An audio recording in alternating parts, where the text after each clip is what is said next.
Ғаламдық жылыну проблемасымен ұлттық деңгейде айналысып отырған ел Қазақстан ғана. Орталық коммуникация қызметінің көшпелі отырысында ресейлік ғалым Святослав Тимашев осылай деп мәлімдеді. 7-ші Астана экономикалық форум аясында өткен баспасөз жиынында Қазақстанның жасыл экономикаға көшуі үлкен экологиялық табыс әкелетіні айтылды. Естеріңізге сала кетейік, елбасы биылғы жолдауында жасыл экономикаға көшу туралы нақты міндеттер қойған еді.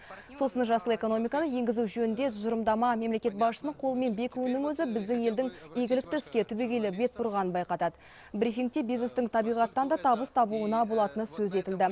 Тек қоршаған ортаны дұрыс пайдалана білсе болғаны. Техника ғылымдарының докторы Святослав Тимашев жер бетіндегі жылыну процесін жан-жақты зерттеп, жасыл стратегияны жүзеге асыруда қазақ елінің орны ерекше екендігін айтты. Первым государством, которое сказало, что ғаламдық жылыну мәселесінің өзектілігі күн сайын артып келе жатыр. Бұл әлемдік проблема 2007 жылдан бері ғылым тақырыбынан ауытқып, әлемдік саяси түйткілге айналды. Айтқым келетіні осы мәселемен ұлттық деңгейде айналысқан Қазақстан ғана болып отыр.